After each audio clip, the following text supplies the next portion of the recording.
Salut à tous, bienvenue dans un nouveau tuto depuis l'île de Chapouani qui se trouve juste à côté de Zanzibar, dans l'océan Indien, cadre magnifique. Si vous ne connaissez pas cet endroit, je vous conseille de le visiter au moins une fois dans votre vie, vous ne serez pas déçus. Alors aujourd'hui, je voudrais vous donner des conseils pour réaliser des belles vidéos drone. Parce qu'on voit de plus en plus de droneurs sur le marché et c'est vrai qu'au début, quand on se met à cette activité, c'est pas évident. Il y a des techniques de caméraman que l'on peut utiliser et reproduire pour faire de l'image aérienne. Donc quand vous êtes prêts, on y va. Premier conseil qui est très important, si ce n'est pas le plus important, évitez de faire des vidéos trop longues. Personne ne veut voir le même rush avec le même mouvement pendant 30, 40, voire 1 minute. Ça n'accroche pas le téléspectateur. Pour vous donner une ordre de durée, sachez que le téléspectateur il décroche au bout de 5 secondes. Donc lorsque vous éditez, prenez ça en considération. Deuxième conseil, avec le soleil cette fois-ci, faites attention à votre image de départ. Lorsque vous éditez votre vidéo, sachez que votre image, la première image, c'est la plus importante. Donc logiquement, vous devriez mettre la plus belle image de votre film au début parce qu'il faut que le téléspectateur il rentre directement dans votre film. Donc évitez de mettre une image qui est un moyen au début. Vous devez mettre la plus belle image ou une des plus belles images.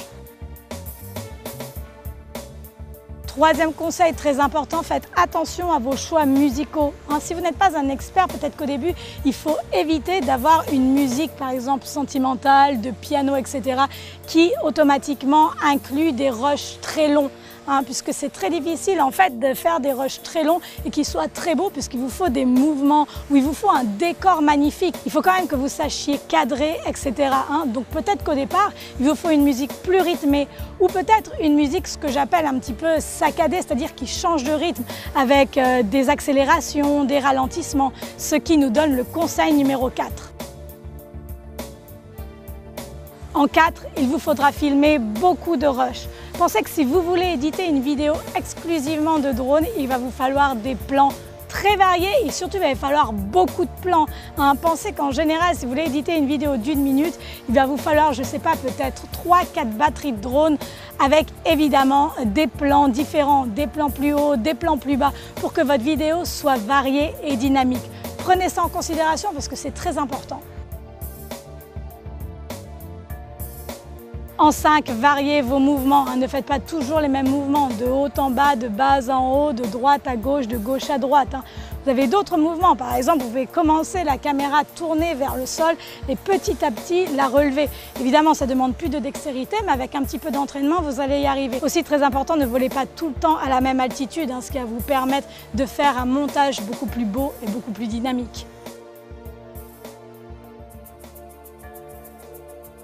Autre conseil aussi très important, pensez au relief. Il faut que le téléspectateur puisse voir clairement que votre drone avance. Si par exemple vous filmez la mer de très haut, si votre caméra n'est pas tournée juste sur la mer, ça va être très difficile au téléspectateur de voir à quelle vitesse votre drone avance. Il faut qu'il ait une notion de vitesse, une notion d'avancée ou de recul. Donc pensez par exemple à inclure dans votre cadrage, par exemple un mur, un arbre, etc. qui ne soit pas trop loin ni trop près, attention parce que sinon on peut se le prendre facilement, et avancer ou reculer. Faites très attention parce que ces mouvements ils demandent quand même un peu plus d'entraînement, plus de dextérité, beaucoup plus de précision, mais ça va vous permettre à la fin d'avoir une vidéo de plus grande qualité. Autre conseil très important, pensez à utiliser des filtres. Par exemple, là, vous voyez, je suis sur la plage et si je monte mon drone et que je tourne ma caméra direction le sable, ça va être super expo. Ça va être très difficile de recorriger en post et vous allez perdre plein de détails. Ici, je suis dans un endroit très ensoleillé. Je vais utiliser un filtre N8 minimum pour avoir des beaux plans qui ne soient pas super expo.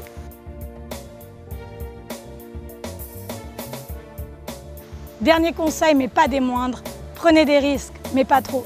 Pour être honnête avec vous, si vous voulez la prise, il va falloir prendre des risques, souvent. Si vous avez peur de faire tomber votre drone, si vous avez peur qu'il aille loin, peur de ne plus le voir, vous n'aurez jamais une belle prise.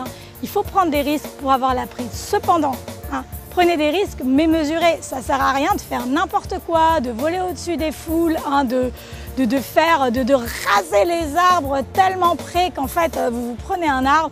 Faites quand même très attention à ce que vous faites. C'est pas parce qu'on prend des risques qu'on est automatiquement irresponsable, hein.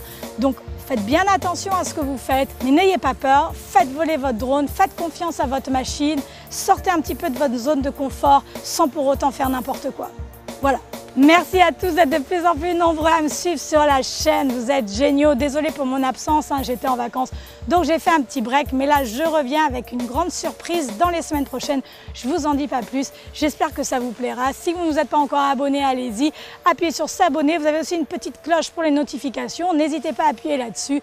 Et moi je vous dis à très bientôt pour un nouveau tuto. Bye!